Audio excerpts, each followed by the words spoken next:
You guys can have a seat. Good morning, church. Man, hold on, I gotta take some water because worship tired me out. How's everybody doing this morning? So my name is Miranda. It's right there. So my name is Miranda. I am the young adult pastor here at One Church, and I am both excited and nervous about this morning. And I will tell you why I'm nervous is because we are starting a new sermon series this morning, and Pastor Ryan thought it would be a really great idea for me to kick it off. So, and it's a sermon series that I think is needed. And it's a sermon series that I think is going to challenge all of us and push us past our comfort zone. So look at your neighbor and say, get ready. Look at your other neighbor and say, get ready. Because over the course of the next few weeks, we are going to go there. We're going to go there as a church. But the cool thing is we are going to do that together. And so we are going to talk about what it means and what it looks like to be countercultural. Now, I know that there's a lot of you in here that I haven't had a chance to meet, so if you would just oblige me for a second, I want to play a quick game. There's a game that a lot of people have played probably before. It's called Two Truths and a Lie. So I'm going to give you three statements. This is just so you can know who on earth I am and who on earth is up here talking to you. So we're going to play Two Truths and a Lie. I have some family in the room today, so you guys don't cheat, because they would know the answers to this question. So also, if you find out who my family is, don't ask them they're not going to tell you any stories. They're not going to tell you any stories. All right, so the statements. All right, number one, I have been less than 150 feet away from a white rhino. That's statement number one. Number two, I was voted most likely to succeed in high school. Number three, I did musicals in college. So those are three statements. Two of them are true, one of them's a lie.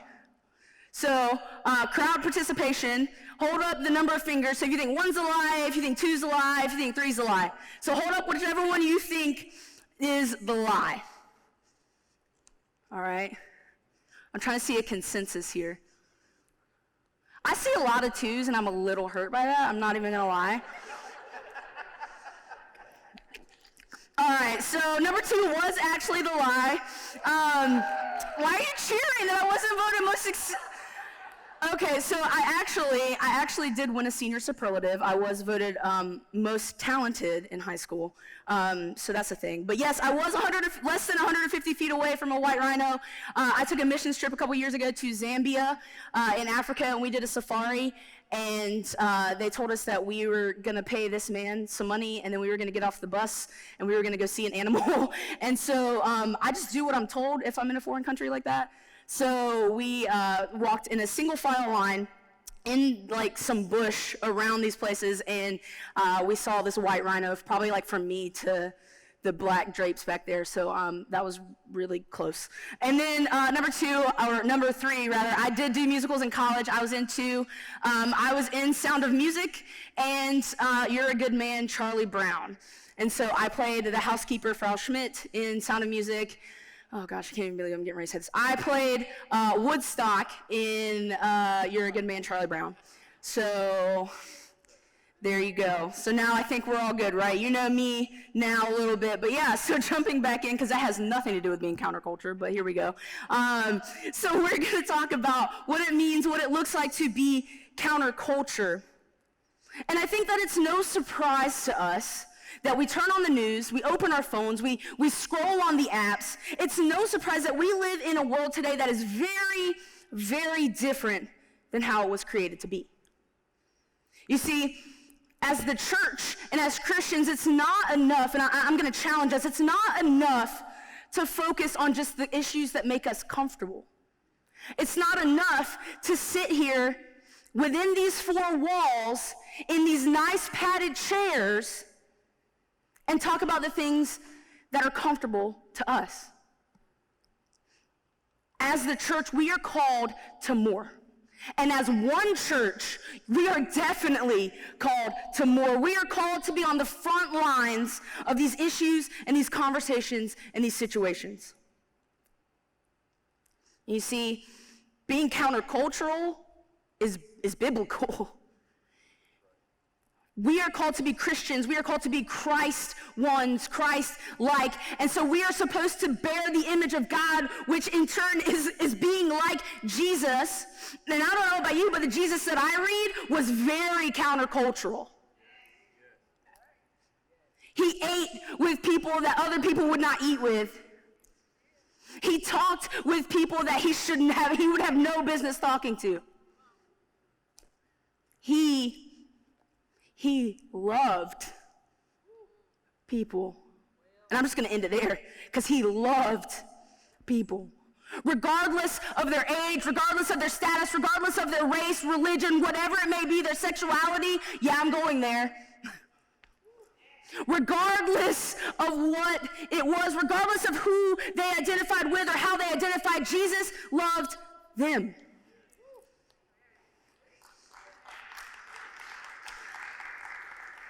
So church, it's about time that we do the same. You see, we see time and time again in Scripture that Jesus walked in this tension between grace and truth. I feel like probably even that phrase right now is making some people like a little uncomfy. Like there's this tension. Nobody likes tension. Like when you walk in a room and you know that you've had an argument, like say with your spouse or with like your children or your friend, and you know you've had an argument, and so you leave and then you come back, but there's still that that feeling, that tension. Nobody likes that. Nobody likes that tension, but we are called to live in this tension between grace and truth, because guess what? Jesus lived in this tension between grace and truth. You see, I have this belief that when it comes to grace and truth, we usually fall on one side or the other. That's because we're human. So we typically fall on one side or the other. You're either all about grace, right? So I think of grace and truth as like the spectrum. You're all about grace, or you're all the way on this side, and you are all about truth. When we're called to live here, you're either all about compassion or all about conviction. But can I let you in on a little secret? Conviction is not our job. Conversation, however, is. Conviction, here, I want you to breathe a little bit easier. Conviction is never, was never, and will never be our job. But conversation will always be our job. And see, here's the thing. I understand that it's going to be very difficult. I understand that it's very difficult or awkward sometimes to live in the tension of showing grace and showing truth. And here's the thing, we may not always get it right. But we always have the chance to go back and make that decision right. We may not always get it right, but we can always go back and make the decision right. You see, Christians are not called to be comfortable. We are called to a place of uncomfort for the sake of the gospel. So I challenge you, this is just one of many, I challenge you, if you feel comfortable, maybe it's time to get a little uncomfortable. Maybe it's time to go to those places that you drive by and you lock your doors as you're driving by. Because newsflash, those people need Jesus too.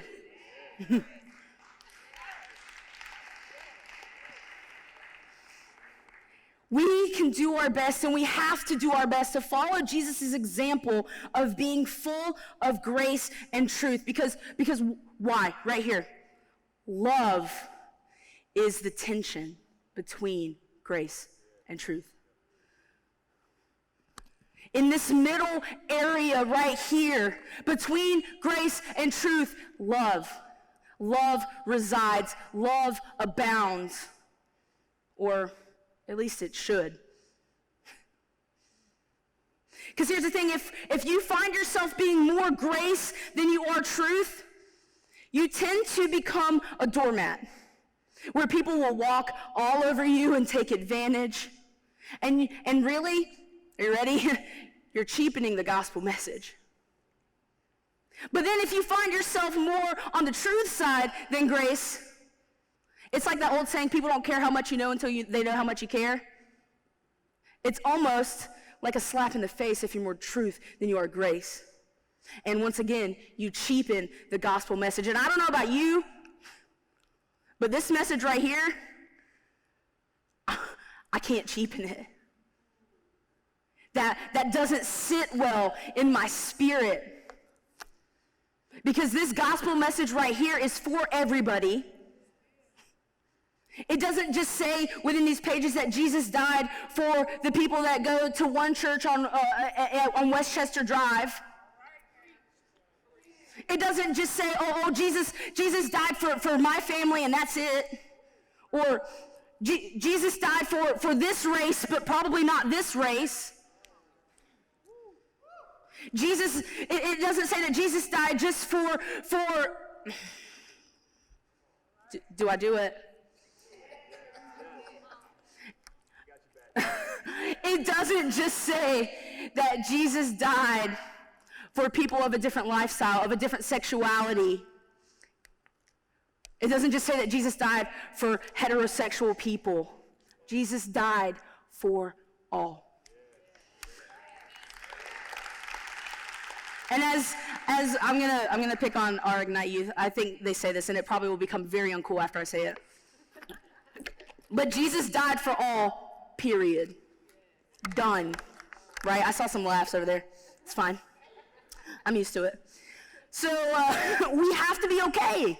Church, we have to be okay walking in this tension between grace and truth.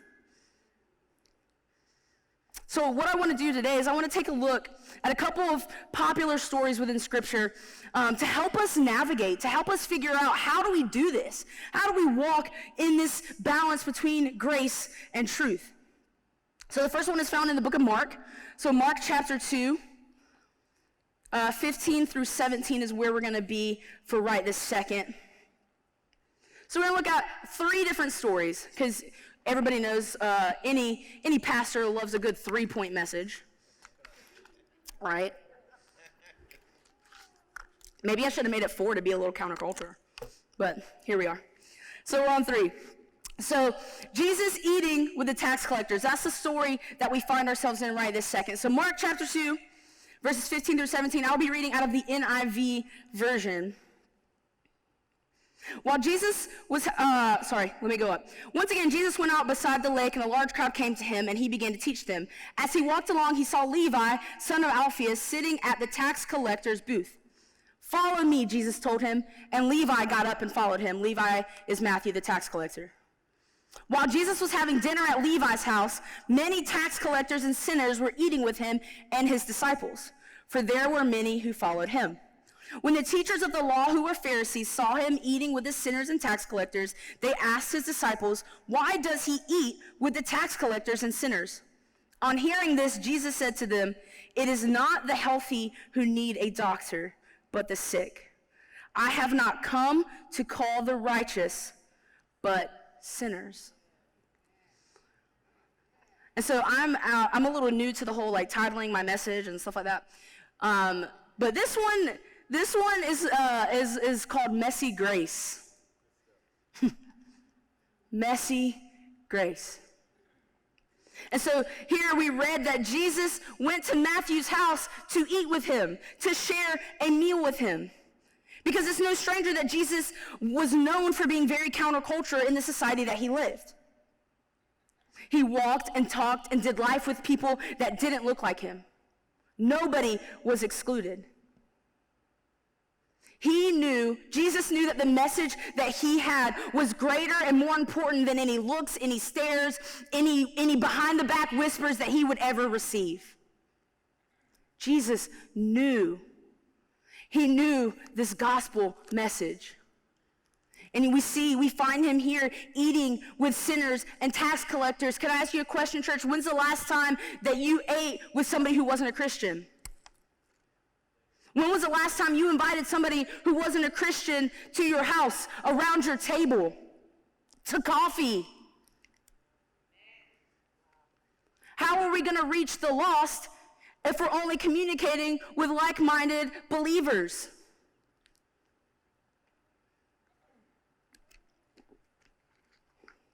Just a thought. I don't know. The part of his story really that sticks out for me is the fact that while Jesus was having dinner, the Pharisees, who were the teachers of the law of that time, the Pharisees saw him eating with the sinners and the tax collectors, and they asked his disciples, why does he eat with tax collectors and sinners? The Pharisees were the law keepers, were the church leaders. The church, can we just sit there for a moment? The church leaders were asking why he was eating with sinners. Church, are we more like Pharisees? Or are we more like Jesus? Are we more like Pharisees looking at other people, other believers, and asking, why are they eating with them? Why are they inviting them? Why do they communicate with them? Why do they hang out with them? Or are we the ones that are sitting there saying, hey, come eat with me, come do life with me? Are we more Pharisee, or are we more like Jesus? Next, if you'll flip, we're still going to be in the New Testament. We're going to be in John chapter 4. Yet another story. So that story, that first one in the book of Mark, was really more about Jesus being grace-filled, but yet walking in that tension between grace and truth, because he had, I don't know if you read that, but he was very okay with putting the Pharisees in their place. Jesus had so much grace for the people at his table, and so much grace for the Pharisees, but yet spoke truth in love. So John chapter 4, we're going to be reading a little bit more. This story is another semi-familiar story. It's Jesus and the woman at the well. So I'm going to be John chapter 4, verses 1 through 18. Now Jesus learned that the Pharisees had heard that he was gaining and baptizing more disciples than John, although in fact it was not Jesus who baptized, but his disciples. So he left Judea and went back once more to Galilee. Now he had to go through Samaria, so he came to a town in Samaria called Sychar, near the plot of ground Jacob had given to his son Joseph. Jacob's well was there, and Jesus, tired as he was from his journey, sat down by the well. It was about noon. When a Samaritan woman came to draw water, Jesus said to her, "Will you give me a drink?" His disciples had gone into the town to buy food. The Samaritan woman said to him, "You are a Jew, and I am a Samaritan woman. How can you ask me for a drink?" For Jews do not associate with Samaritans. Jesus answered, "If you knew the gift of God and who it is that asks for you a drink, you would have asked him, and he would have given you living water." "Sir," the woman said, "you have nothing to draw with, and the well is deep. Where can you get this living water? Are you greater than our father Jacob, who gave us the well and drank from it himself, and did also his sons and his livestock?" Jesus answered, "Everyone who drinks this water will be thirsty again, but whoever drinks the water I give them will never thirst. Indeed, the water I give them will become in them a spring of water welling up to eternal life." The woman said to him, "Sir, give me this water so that I won't get thirsty and have to keep coming here to draw water." He told her, "Go, call your husband and come back." "I have no husband," she replied. Jesus said to her, "You are right when you say you have no husband. The fact is you have had 5 husbands, and the man you are now with is not your husband. What you have just said is quite true." You see, church, Jesus was full of grace. He was also full of truth. There was no doubt that Jesus absolutely, positively loves this Samaritan woman. He broke cultural boundaries to speak to her. You see, in that day, Samaritans and Jews absolutely did not talk to one another, much less a man approaching a woman to talk to her. So then combine all those together, and a Jewish man speaking to a Samaritan woman was very countercultural.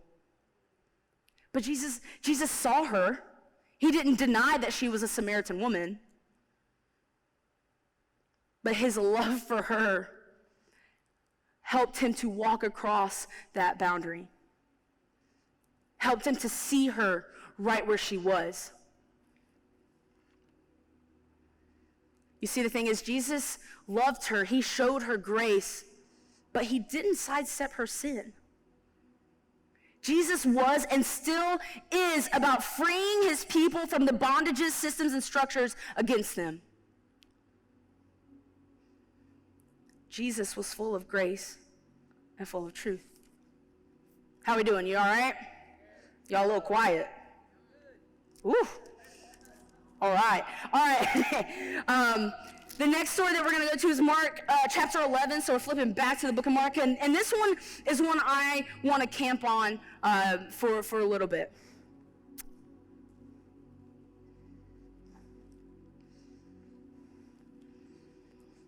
Mark chapter 11. The last story is one that I want to look at, and it's one of my absolute favorite stories. This story is about Jesus clearing the temple.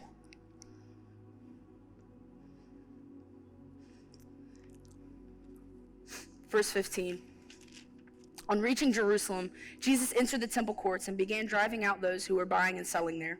He overturned the tables of the money changers and the benches of those selling doves, and would not allow anyone to carry merchandise through the temple courts. And as he taught them, he said, "Is it not written, 'My house will be called a house of prayer for all nations,' but you have made it a den of robbers."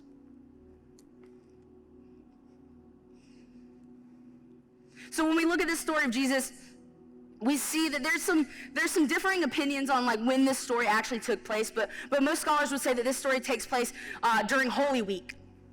So leading up to Jesus' crucifixion, which we know was that last week that Jesus walked this earth before he died for us on the cross. And the thing that I love about this story, there's multiple things, but one of the things I love about this story is that Jesus was definitely human in this story. But we also know that he was fully God because of the statement of talking about this is a house of prayer. He says, "My house will be called a house of prayer for all nations." So Jesus' full humanity and full divinity were on display in this one story.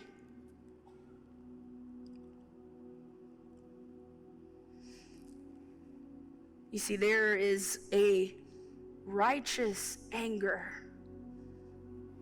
that Jesus displays. He sees this temple, this holy ground, being defiled, misused, mistreated. He sees his people being misused and mistreated. He sees them being charged for all of these things. He sees them paying way more and selling way less than what they're supposed to. They're not even supposed to be doing it in the temple courts anyway. Jesus was in the midst of injustice against his people. So what does my Jesus do? He said, "I'm not having this." He flipped some tables.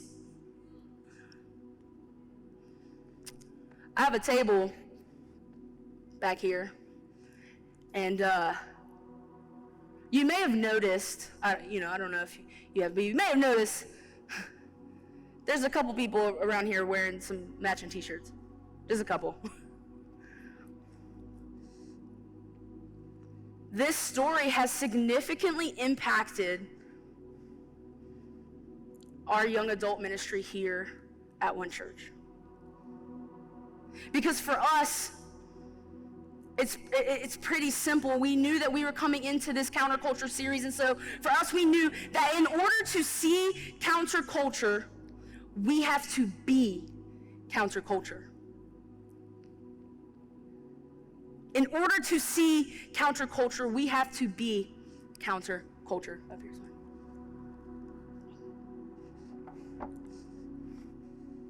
So number one, I just would like to thank you, William. I would just like to brag. We have some crazy talented young adults.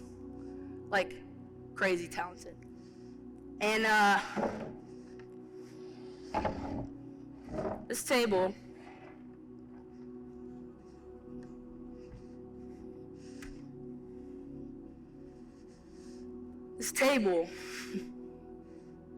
has a story.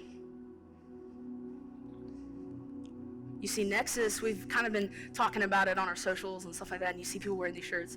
But Nexus is getting ready to launch something that is really countercultural to our world today. It's called Jesus Flipped Furniture. You see, Jesus Flipped Furniture it was birthed out of a Bible study we were doing as a young adult group. We were talking about how Christians are so comfortable right now. We are so comfortable in the church. We are so comfortable within these four walls. We are so comfortable in our holy huddles. But that's not what we're called to do. So then the story of Jesus flipping tables and clearing the temple came out. And one of our young adults just kind of like offhandedly was like, yeah, Jesus flipped furniture. So myself and Hunter, our creative director, we kind of looked at each other. We were like, huh, that'd make a cool t-shirt. But that was it. That literally was the thought was like, huh, that'll make a cool t-shirt.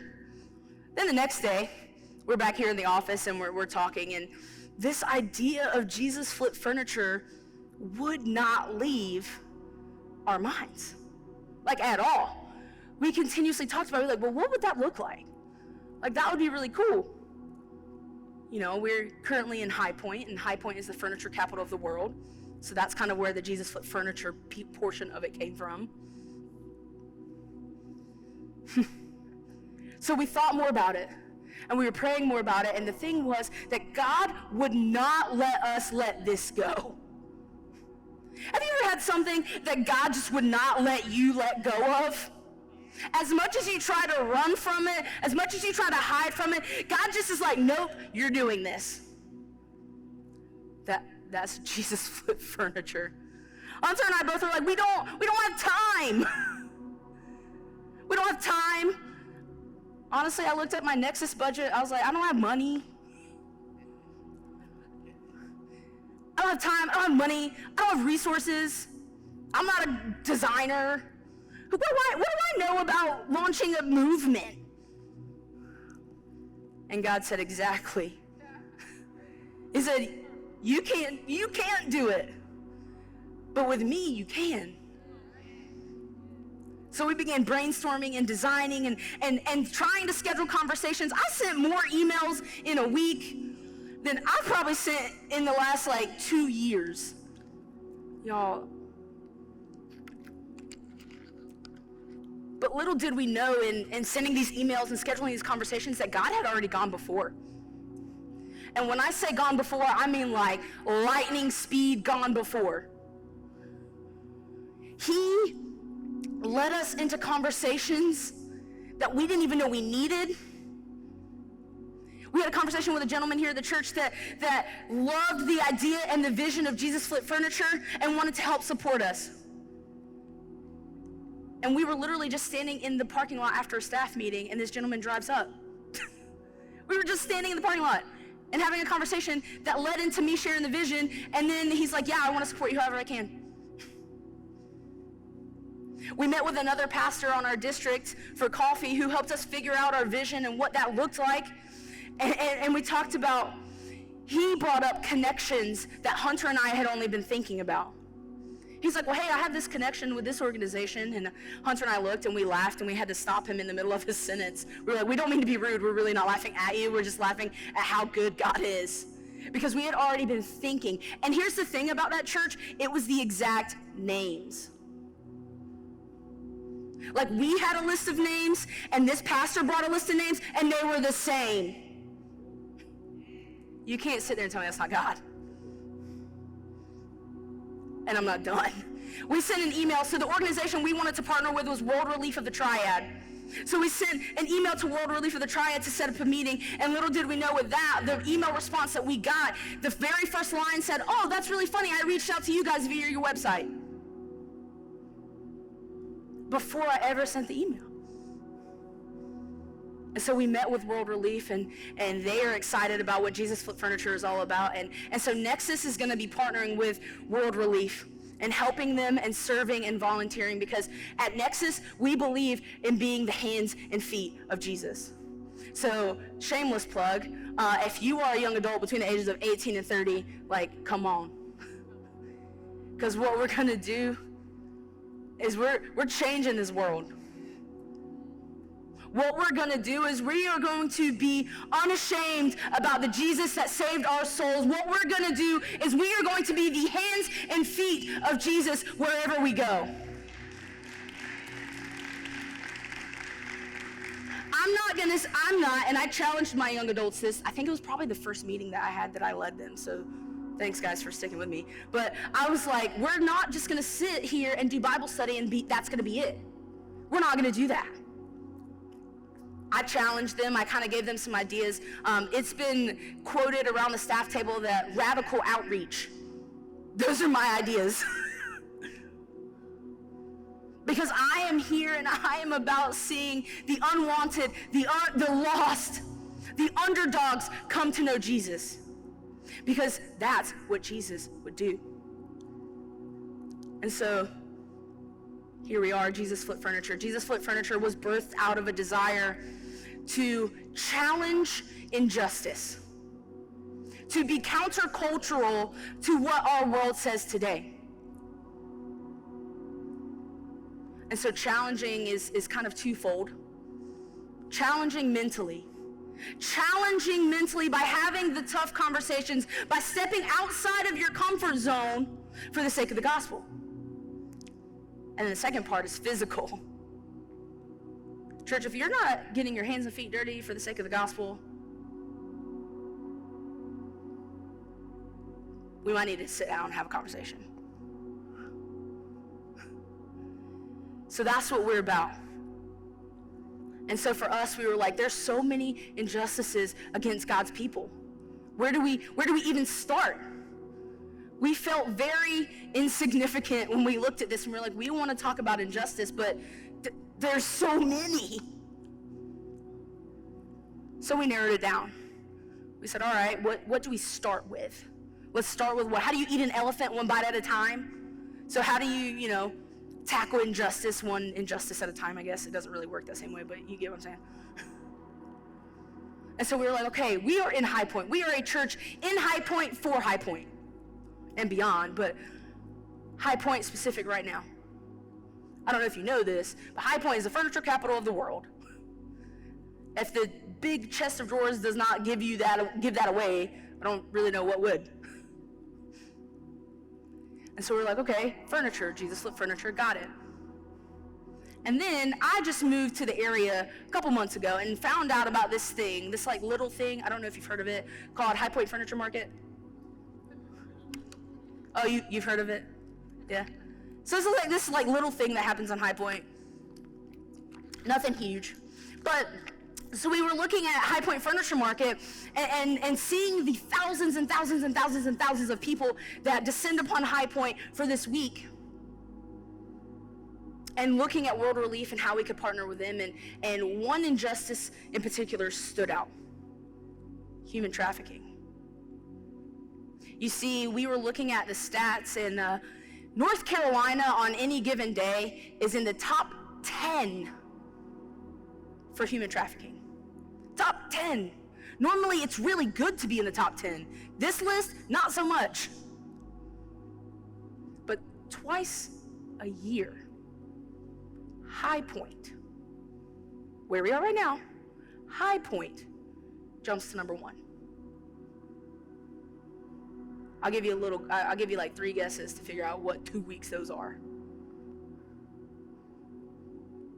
I don't know about you guys, but that does not sit well with me. That did not sit well with Nexus. The fact that we live in a place, in a city, that jumps to number one, that men, women, and children are being taken from their homes for unthinkable reasons, for unthinkable acts, while this big to-do is happening. And then I look and I ask myself this question: where is the church? Where's the church?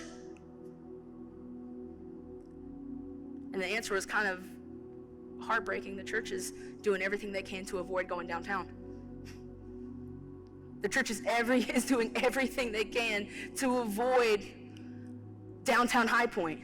I've heard so many people say, oh, okay, well, like, we can't go downtown High Point because all the roads are blocked. We can't do that.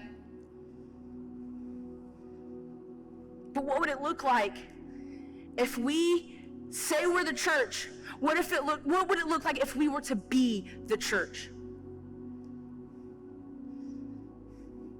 What would it look like?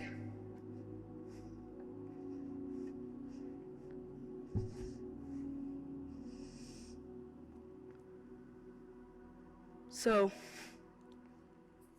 that's where Jesus Flip Furniture came from. Is Nexus's opportunity to be the church. And you see, God has said, God has gone before, and he really has, because we have been able to make shirts that we will have for donations. So you can partner with us in that. You can partner with us in buying a shirt and wearing it. They're pretty soft. Listen, if I'm making a shirt, I'm not gonna buy a shirt that's like gonna cut you up. That's not how I am, that's not how I do. So this shirt is soft. So you can buy a shirt.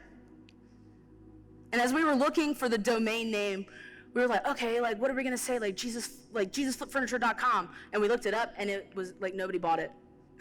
So we're like, okay, that's us, click. So we're doing that.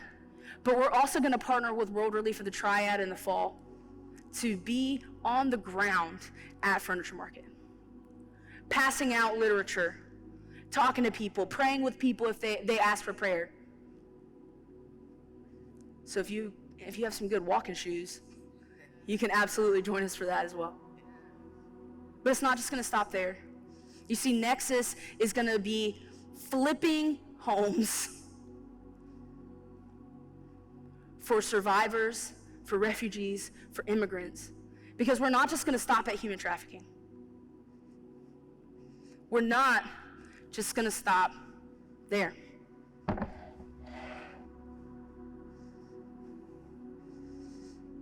Long-term goals of Jesus Flip Furniture. I hesitated to share this because I was like, I don't know. But I want you guys to hear the heart behind it. Our long-term goals for Jesus Flip Furniture is to open a coffee shop and a thrift store. Why those two things? Well, thrift stores, because we have survivors and refugees and immigrants who make little to no money. They need clothes. So we want to provide a place where they can do that. Because there's something powerful about you earning $1 and being able to pay for something on your own. I remember the first time that I made my own money and then I got to pay for something. Man, that was powerful. I didn't need my mom's money. I didn't need my grandma's money. I didn't need like birthday money. I made my own money. I was 14 and a half at McDonald's. So I spent that, I almost made it. I spent that McMoney, you know what I'm saying? I can't believe I just said that. Listen, this is who you got right here. But there's something powerful about it. And then coffee shops, because really, I would just be slightly selfish. I love coffee. Most of our young adults like coffee as well. But a coffee shop is this meeting place. It's this third space, this third location.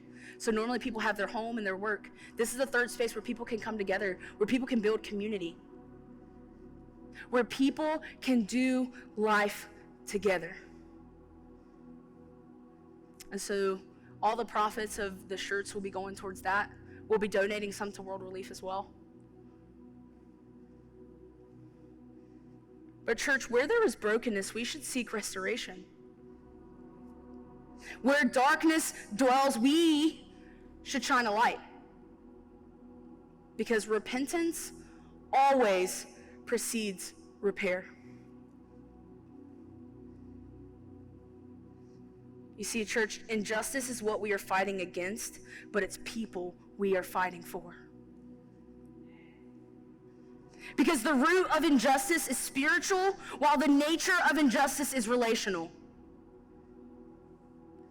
And when the church fights for justice, we get a glimpse of heaven here on earth. So as the band makes their way up,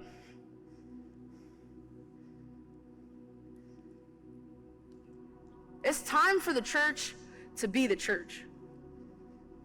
It's time for us to see these tables, to see these tables of injustice that sometimes are a little heavy.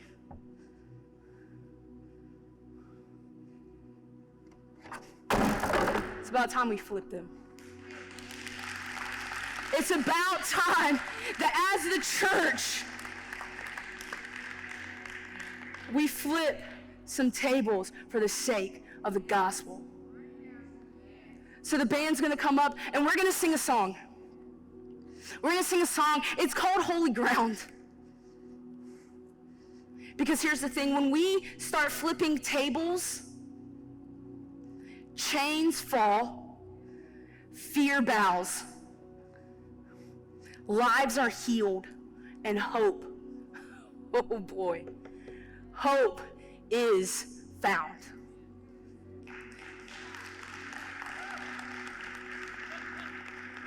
And so, church, I want to challenge you. Will you join not only just Nexus, but will we join together as one church to be countercultural, to walk that tension between grace and truth where love is found,